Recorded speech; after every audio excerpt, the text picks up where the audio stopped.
to Senior Stay or Go TV. Today we have Glennis Gould. She is a crime prevention specialist with the San Diego County Sheriff's Department, and she has worked for the department for 6 years now.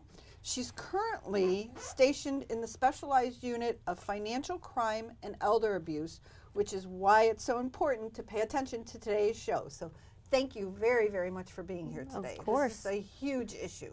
Yes. And it's not just in San Diego. It's right. everywhere. It's all over the country. Exactly. This is an epidemic, so we're going to try to cure it. Yes. Today. And By this talk. No pressure, but you are going to. So, Glennis, give us a little bit of your background, more though than we just than that, and so you kind of how you weaved your way into this, because I think it's very interesting. Yeah. And then give us a little more information on a profile that you want to get across to the audience. Sure. So I started with the Sheriff's Department 6 years ago, obviously, as you just said. I worked first as a departmental clerk for the Ramona substation.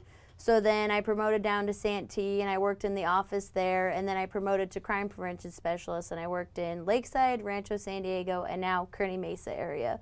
So I've kind of seen a lot of crimes all over the county, which is great because it gives me a good insight on the crimes. And now since I'm in elder abuse and financial crimes, I get to see that side of it. So I'm seeing all the fraud that's happening, who is being taken advantage of, which honestly in my unit, it's every age. So we do focus on the elders, but the #1 targeted age is actually 20 to 29 now. So it's younger people being targeted more by fraud. Because you can probably guess because they're a little naive. I mean, I could say that I'm 29, so I'm a millennial. Yeah, so I mean, they're the #1 targeted. The second is the elders, so the 55 and above, I think they say that is now. So they're the second. Let's make it 65 and above. 65 and above, it yes. makes Patty and I feel much Okay. better. Yeah, I mean, they're the second group. They're about 18% the millennials, or they're about 30% more. Wow. So everyone's targeted though, any age. It's really any age, because anyone can get contacted by, a scammer or a criminal, But the vulnerable targets are the inexperienced, yeah, the younger, yes, and those who maybe are isolated and living alone. And who don't have their mind all there anymore, they're forgetful, by the time you're older, things happen to us. My memory's already going, and I'm only 29, like I said, so it just gets worse. That's what I'm expecting. So, when you're older, you start forgetting things, and people will take advantage of that, So, other than those age groups, how are the suspects targeting them? Are they targeting them online? Are they targeting them through the mail? Are they targeting them by showing up at the door? Right. What are they doing all of that and more? Or? Yeah, actually all of it. So you nailed it. The #1 right now is phone. So, I mean, how many of us get the unwanted phone calls? 1 million a day. Yeah, 1 million a day, and you're probably signed up for the do not call list, and you're thinking it doesn't work. It does work. It's just because these scammers are calling from computers rather than an actual phone, so our do not call list can't pick it up because they trick it. Why? Yeah. So until the do not call list catches up with technology, we're going to keep getting these phone calls kind of thing. So, and what's really interesting is that they'll call you from phone numbers you might know. Even sometimes they'll call you as your own phone number. So that's really strange, and people pick it up thinking they're calling themselves, but you can't do that. You can't call yourself, okay? So don't pick it up. But they make phone numbers that look similar to yours, so you're familiar with it and you pick it up. Right, same area code. Same area code. I mean, I get them from all over San Diego because they figured that out. I'm from San Diego, obviously, just by my area code. So they'll use the phone. They do email. Email's a big one now too, because I don't know if you guys have been getting them, but it'll say, there's a problem with your bank account. And so log in to your bank and we'll fix it for you. And usually you can tell. Or Microsoft. Yeah, Microsoft, Apple. Apple just got targeted with that one too. They've pretended that they have like a receipt from Apple saying you purchased this, and they say log into your iTunes account, and that's how they get in there. So. Emails. So again, giving advice to if seniors watching and they get an email from and I'll pick on Wells Fargo just because everybody's picking on Wells Fargo these days. what should they do? What would be your advice to So them? the best thing to do with those emails is honestly just block them. You can't really do anything with them. I mean, you could report them, but usually the email it's connected to is a fake email or an email that's pretending to be another email. Just be very careful. So what you want to do is you can open up the email and see, you want to see who it's from. But these scammers also have a thing where they can see when you've clicked on an email. Oh, So it's up to you. I got one yesterday that I thought was real. It was from Chase Bank, and I thought it was real, and I bank with Chase. So, I looked at it, and even I almost fell for it, because it was almost like exactly looked like it. So they're getting smarter and smarter, but when I went to who it was from, that's who I knew it was a fake one. And if you just go into your actual accounts online, you go log into Chase, you could see, or any bank, Wells Fargo too, see that there's nothing wrong with it, then there's nothing wrong with it, okay? That email's obviously bogus. That's kind of what you have to do. You don't want to click anything in the email, a link or anything, because once you click a link and you download something, you're done. Yeah, virus, they had this new one where if you clicked a link on your phone, they took over your phone and they mimicked your phone, and they could get on there and be your phone, basically. It was really scary. Even our detectives were freaked out about it. So, well, I had one personally where they actually put a black screen on my computer, and it said, your computer is like basically dead. You have to call this 800 number. Right. You have been hacked, and unless you call this 800 number, you're not even getting back into your computer. right. And that's when they do too, and they'll also pretend to be Microsoft or Apple, whatever computer you have, and they'll pretend to be those companies. So the best thing you can do is take your computer to a place that might specialize in taking a virus off, because what they did is they put a virus or malware thing in your computer. So that's how they can take it over. And people get that just by browsing websites and stuff like that. Not even bad websites. Some good websites get that connection. So you just have to be careful not to call the 800 number, because they're just going to ask you for more and more money. We had one case where a lady sent like $2,000 just to fix her computer, and I told her, you could get a new computer for that much money, So just be wary of that. You don't want to be falling for that kind of stuff. And what I always say, when Microsoft calls or Apple calls, they're never going to call you to tell you that you have a problem with your computer, right? Because if you call them, you wait 2 hours on the phone just to get a representative, okay? So they're not going to call you. They don't have time to monitor all our computers to see if there's something wrong with it, okay? So that's kind of you have to think about it. Like, they don't care enough about us to call us when we have a problem. So Well, that leads right in. I do want to get this across. The IRS, since we are getting close to April 15th, Right. the IRS does not call you. they don't call you, but they did issue a statement recently that they said if you owe money, they're going to mail you a letter, and then they're going to call you. Oh. So, really? yeah, so that's Oh, the thing. no. But do you think scammers are going to figure that out? Yes, they're going to figure that out too. So just know, if you don't owe the IRS money, you don't owe them money. That's kind of how I put it. Because what I do, I don't even answer my phone anymore, because how we talked about it. I don't even answer it. If I don't recognize the number, I don't answer it. Even if it's my mom, I don't answer it. Your I poor don't. mother. I know, my poor mom. Sorry, Mom. Yeah. I didn't make that rule up. But the scammers will actually pretend to be, they could come up as your mom on your phone. It will come up as your mom. And they'll say your mom's calling or Barack Obama's calling. They can come up as a different phone number. So I say, if it's important, you'll leave me a message. And then I listen to the message, and then I'll call. That is my new philosophy. We talked about that. When I Yeah. get a call that I don't recognize the number, I just I click it on, but then I don't say anything. Right. And then if it's a real person who really wants me, they'll say, "Hey, hello, hello, hello," and then I can recognize a voice. But usually they just hang up in the line. Right. They don't like the So silence kind of thing. Right. I just don't answer it too, because once you answer one from a scammer, they put you on this, it's called like a sucker list.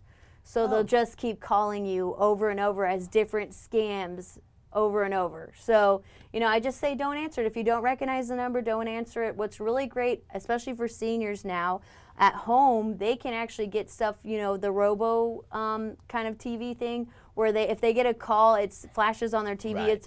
if it's a robot or not. And we all have caller ID, so use it. So what is the soup du jour of scam of the day, as what you're seeing in your The scam of the day? Or Ooh. scam of the month? Scam of the month? Well, the big one is the emails right now. Okay. The emails pretending to be other companies. And Wells Fargo was a big one. So, you know, they've emailed me. I don't even bank with them. You know, that's the red flag right there. You know, when they say, oh, we've deposited $500 in your Wells Fargo account. Wow, that's awesome. I don't even have Wells Fargo, you know. And that's kind of the too good to be true thing. Why would I get $500 for doing nothing, you know? And that's the scam too we're seeing, where people are applying for jobs, or, you know, they're doing something, they think they'll get something for doing nothing, you know. You know, you won the Canadian lottery, but you've never been to Canada. How does that work, you know? The Publishing Clearinghouse, that's a big one too, because that's an actual company, and it, you know, and they really do. They really do give money, but when you have to send $10,000 to get your $1 million, that's a sign, okay? If you won something, it's all yours. That's kind of how I put it, you know? And if they say you have to give us money for that money, I would say then take it out of my winnings, you know? If I want all that money, take it out. That's how and that's a big thing we're seeing too, is people are falling for the scams where they think they're just going to get something for So the for foreign nothing. lottery scam is still prevalent. It's still prevalent, you know. People are still contacting people on, you know, social media too is a big one right now. You know, Facebook is one where people will contact, especially elders, because they're older. So people will contact them trying to be their friend, you know. And what I tell everyone in any presentation I give, you guys don't need any more friends, okay? We don't need more friends. We have enough friends as it is, and strangers are never your friends, okay? So that's a big one we had. Was a gentleman added a woman on Facebook.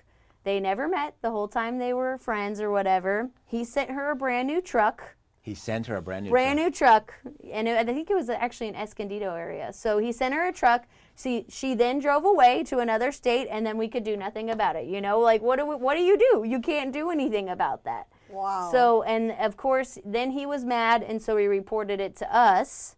But it's too late. It's too late, yeah, because, you know, they were no longer, you know, she deleted him and was off in her new truck. So that kind of thing happens a lot, though. So Did they ever meet to give her the truck, or No. she just went to pick it up at the lot? She went to pick it up. Sweet. Wow. Yeah. Sorry. So you just said that you don't even answer the phone when it's your mom because you Yeah. want to make sure it's her, so she'll leave you a message and you'll call her back. So we almost can't even trust the people we know. Right, and that's the scary thing about it. You know, what I really like. Well, I'm obviously a millennial, as we've went over. I have 3 of them. So okay. It's okay. It's So you know, I'm all about text messages. So that's just honestly the easiest thing right now to contact people. But you know, older people don't text. Or They don't it's want it hard. because Yeah, because it's it takes hard. or they have arthritis and Right. it's not so easy. And it takes longer kind of thing, but text messaging is kind of the way to go right now. Not saying that they haven't been used for scams, because they have, you know, at Best Buy will text you, oh, you've won this reward. But like I've just said, you don't win anything for doing nothing, okay? So you get that kind of stuff. Or if you sign up with your rewards, you know, like Kohl's or something, they'll text you every now and then saying, get this coupon, you know. Right. And that's a little different. That's a coupon. You're just getting a percentage off. But text messaging is just so much easier, and it's an easier way to actually know if the person is, you know, who they say they are. But if they leave you a message, I mean, and you recognize the voice and it's them, then that's okay. But I mean, that's our big, we've heard about it in the media, the grandma scam, how they'll call you as your grandson kind of thing. That's a big one that's been going on for ages. And it still works. It still works, you know, and people fall for it, even though it's been talked about so much. And my thing is if you hadn't answered the phone, it wouldn't have been a problem. So that happens a lot. And my thing is too, if your grandson was in jail or something like that, hang up the phone and call them. If they answer their cell phone, they're obviously not in jail, right? Well, they deserve to be in jail. Yeah, well, I say that too. I'm always like, if they're actually in jail, just let them sit there for a couple, you know. And you can never bail. That's the thing too, is you can never bail someone out of jail through the phone like that, okay? If an inmate calls you, you can't bail them out right there on the phone. And you know, an iTunes gift card's not going to work to do that. A Green Dot card's not going to work. any Google Play cards, any gift cards are not going to get someone out of jail, and they're not going to pay off your warrant or whatever. That's what scammers use too. They use gift cards because all you have to do is read the back, send it to them, and then it's instant cash for them kind of thing. So if you're ever asked for a gift card for anything, that is a red flag that it is a scam. So that's what they're using. No gift cards. No gift cards. I mean, green dot cards were a great idea when they came around, but there's such a big issue now that if you buy one, especially from like Walmart or something, they ask you, what is it for? Because they don't want you to fall for a scam. And, you know, some people are so hard-headed, they will still buy the card and do it for a scam because they think they're going to win something. So, Now, or they're helping someone. Right. Do you work with like banks? I mean, do you work with the bank and the tellers to kind of highlight things? We've talked to a couple of them. Actually, I did a presentation for Wells Fargo when I first started in this presentation because they had just been hacked and everything, which that sucked for them. But we're getting more into the businesses kind of thing because they like to trick businesses and, you know, depositing people's paychecks into the wrong accounts and that kind of thing. So we just kind of go out to anyone that wants to have us talk to them, you know, who we can inform. But a lot of the bank tellers know. They know when they'll tell people it's a scam, but you can't stop someone from taking money from their account, you know. But bank tellers are mandated reporters, right. So a lot of them will report it too, so that's But good. it's already too late because they've Right. already withdrawn the money. Well, but sometimes they can stop it along the way. Okay. So, I mean, it is reported, and they'll report to APS, you know, the places which is that... Adult Protective Services. Yeah, Adult Protection Services. So they're very good about that, and they're very keen on helping people. So could a bank, let's say a senior goes in to withdraw money, and the teller feels like it may not be quite kosher, Right. and let's say it's to wire funds. Can they hold the wire for 24 hours and I think notify yeah. the authorities and before they just let the wire go that day? Or is that not legal to do that? I think it depends on the bank, but I've heard of cases where they have stopped it before the wire went through kind of thing. So maybe they did hold it, you know, but they can't keep it. I mean, I don't know if it's actually legal for them to do that, but, you know. Because I'm just thinking if they held it even just for a day, yeah. just to give it some time, that that it would maybe we stop would be it. able to stop more from actually happening then, but they may not be legally able to hold Right. it. I don't know. There is something where if it's a big amount of money, like if it's, I think it has to be like over $10,000 or Right, 'cause something then like that's that. an IRS flash. Yeah, it's a Right. flash that they can hold it for 72 hours. Okay. But it has to be a big chunk. But these criminals, They just want $1,000, yeah, $2,000. they'll even go lower than that. They'll start off at. Well, they start small. They start small and then they go big. They'll say like $20 is the small amount first. to see if it works. Right, and that's not that much to some people, you know. So $20, and that's what they'll do in your bank account too. If they get into your bank account, you'll notice like weird charges like $5 or like $3.75, you know, something like that. And then that they're testing it out to see if it works, and then they'll do the big purchase to see if it will go through. So again, we know this is a difficult thing for people to report Right. because it could be a family member or it could be a loved one. It could be a caregiver who they've had in their employment, so to speak, for many, many years. Kind of take us through that they're not alone, and just Right. take us through that role. The resources we have kind Right, of thing. So we yeah. have a lot of great resources with the Sheriff's Department, especially for our seniors. We have the You Are Not Alone program. So it's called YANA, and our seniors actually enforce it. Our senior volunteers, so they work for us for free, which we are very thankful for. They're great people. They'll actually go out. So if you feel like you're a senior and you're alone, or you don't have a lot of, you know, connections with people, you can sign up for our program completely free. And our seniors will check on you twice a week. They'll visit you once, and then they'll also call you. So what's great about this program is we've had a lot of success with it, you know, because then they get a friend, they get a buddy, and our seniors are trained in seeing somebody they can trust. Right, and they're trained in seeing these kind of things, because I've talked to the seniors. You know, I give them what they can see kind of thing. So we have that program. Adult Protective Services is a great place to, if you see anything, report it. You know, we see all those signs all over. If you see something, say something. you have to think about that with seniors too. I mean, just if you see something weird, just report it, okay? If you feel kind of It's iffy about it, anonymous. yeah, It's it's anonymous. anonymous. Doesn't feel good. It doesn't feel good. Just say something about it, report it to someone, and, be a part of the awareness about it. Because we'll hear a lot of reports, oh, this happened 6 months ago. Okay, you want to report it as soon as you can, because 6 months ago, a lot of times has gone by, and we've had a lot of cases where that 6 months were horrible for that person. Maybe their bank account got, drained, or even people die in that amount of time. So if you see something, say something, report it. You can report it to the sheriff's office as well. You can call our dispatch, which is 858-265-5200. Say it again. 858-265-6200. And you can actually call them and just report something, and you can have a deputy check it out. You have to be in the San Diego County area though, just so you guys know. So, but you can report it to our dispatch even if you don't live in San Diego County, and they'll route you to SDPD. They'll route you to who you need to say it to. Okay, so there is some coordination amongst the different departments. Yeah, they can transfer it very easily. So it's not a big deal if you call that number and you don't live in that area. They'll tell you that too. But report it to them. That's the non-emergency line. Obviously, it's an emergency. You call 911. But non-emergency, so you can call them. You can also be anonymous.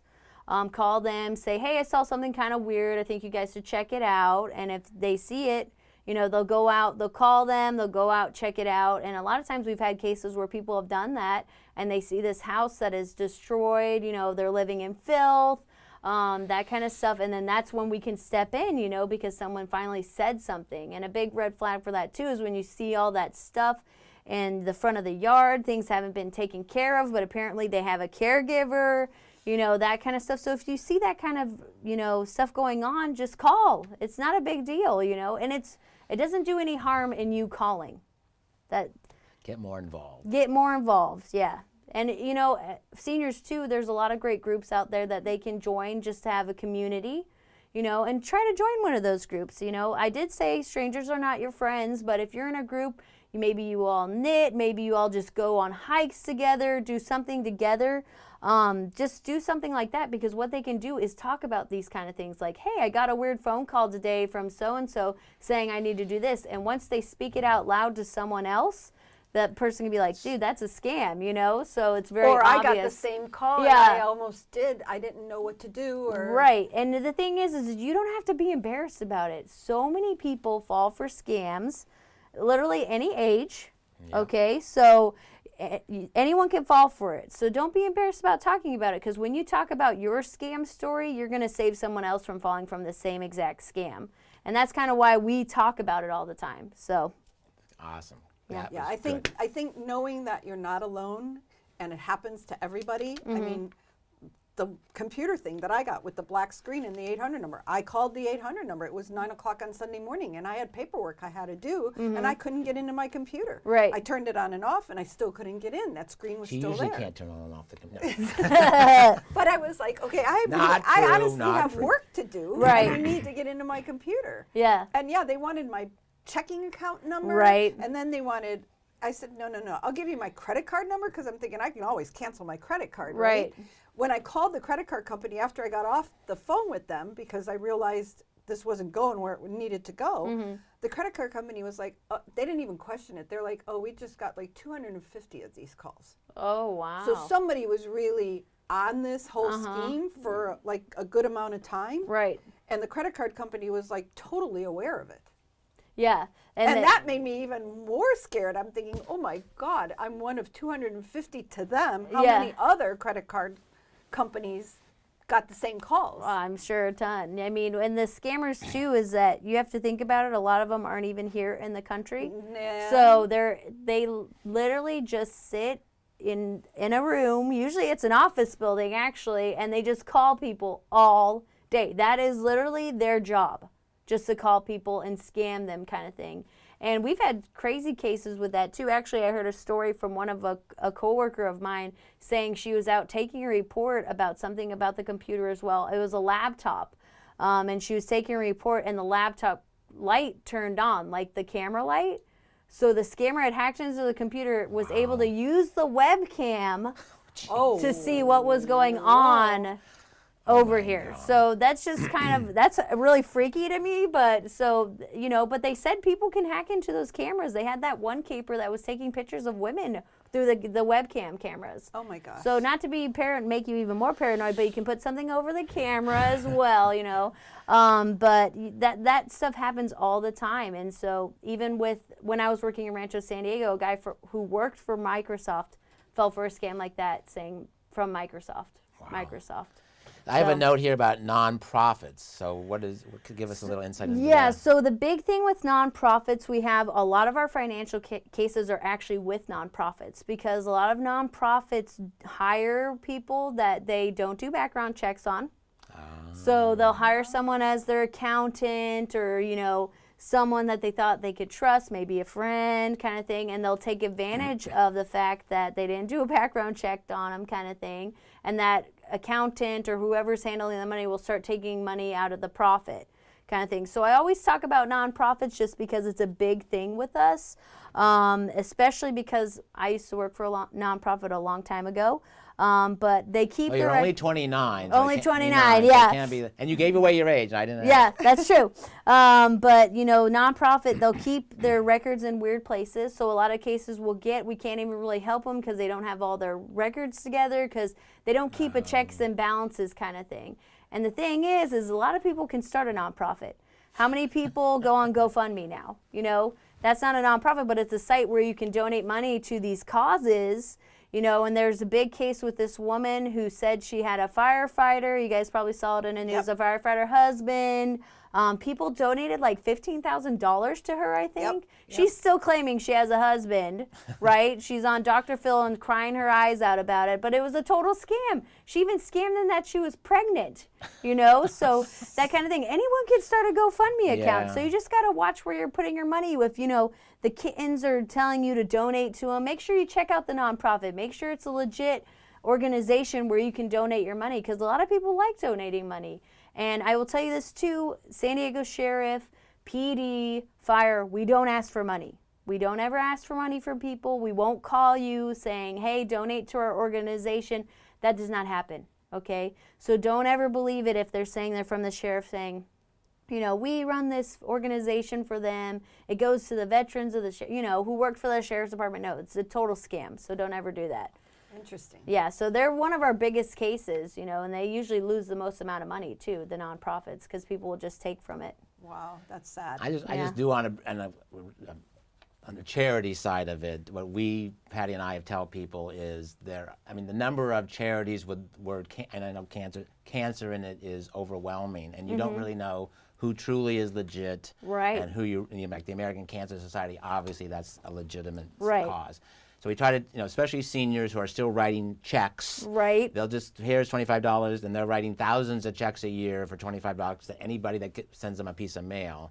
So Yep. we try to get them to say, put them aside, collect them, and then get somebody. You go to your financial advisor, go to your loved ones, and say, let's weed through all this and Right. say who's legit and who's not. Because charities, a lot of charities. Right, there is a ton. They'll mail you a letter, they'll email They'll you. send me a stamp. Yeah, They'll send you a stamp, they'll send you a nickel or a Yeah. dime, they'll send you return addresses, they'll send Yeah. you notepads, They'll send send you you- cards, wrapping paper, I'm you always, name it. Yeah, and I'm always wondering how they have the money to give you that, but they're not giving that money to the charity, but they're making us all these things, And there are legitimate websites you can go on to see the legitimacy Right. of what that charity, how it's rated and what it's all about. So that's Yeah. a big one I want to. Yeah, that's a big important. one. I always say at least Google it to check it out and see what other people say about it because other consumers are going to be their number one, the person you want to hear from. So that's kind of why we talk about them just because they're a big thing that we have to deal with all the time. So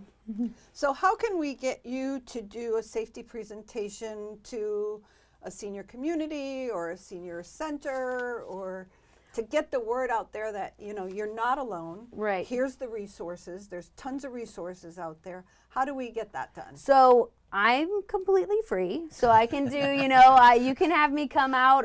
It's usually an hour-long presentation. So I talk about fraud. I talk about who they're targeting. I talk how to make your Facebook private. I talk about, basically make yourself safer kind of thing. So we go over everything so you can make yourself safe, you know, so hopefully scammers won't contact you. And they could just call me. My number is 858-265-6226. So they can call me, and Is that a direct line to you? yes, that's my desk line. So they can call me. Leave a message. Or... Yeah, they can leave a message. They can also email me. I don't know if we can put it in the post, but they can just email me, which you guys emailed me too. Just my email. That's honestly the best way to get a hold of me, just because I'm always out and about, like doing stuff like this. So I'm not always at my desk to be checking, but I have my work phone, so I can check my email from my work phone and get back to someone pretty quick. So if we could put the email in there, it's just my... Yeah, we'll do that. Yeah, we'll do that. yeah, it's just my first and last name. So. I mean, Patty and I really honor your work in this field. I don't know how exactly you got transitioned into elder abuse, but we just know it's a huge issue. It ruins families. Right. It ruins relationships amongst family members. It ruins senior lives. Senior lives, because they get once they're taken and once they realize they're a victim of a scam, a lot of times they go right into depression. Right. And that, once you're a senior isolated in depression, is a free fall. Right. And so we really honor your work as a millennial working on that behalf. So we thank you for being here today. Of course. It's been an honor to meet you and your work and the San Diego County Sheriff's Department, all the people. Patty and I are familiar with a lot of the people who work in that department, and they are dedicated and passionate about what they're doing, and that's awesome. San Diego, I think, is a forefront around the globe on senior elder abuse prevention. Yeah. So. There's so many great resources that they have here in San Diego alone, which is awesome, which I wish the world could have, you know, because you know, seniors are being targeted all over. Everyone is, but they don't have the resources like San Diego does. So it's great to be here to talk about it. Thank you. So on the field of life, this is, I don't know if we didn't really go over this, but if you're a baseball person or about to have a new life battery, life is going to throw you a curveball, right? Yeah. You don't know what life is going to throw you on a day-to-day basis, a scam call, whatever it is. So now we have Glennis to reach out to as somebody to help these seniors out. So we thank you for being here today. Oh, it's no problem. Yeah, definitely. I loved it. Thank you. Thank you. Have a great day. Have a great opening. I don't know when you're going to view this, but it's March. It's springtime with the first day the sun has come out in San Diego. Can you believe I'm saying that? Anyway, have a great day, everybody. Thank you for being with us.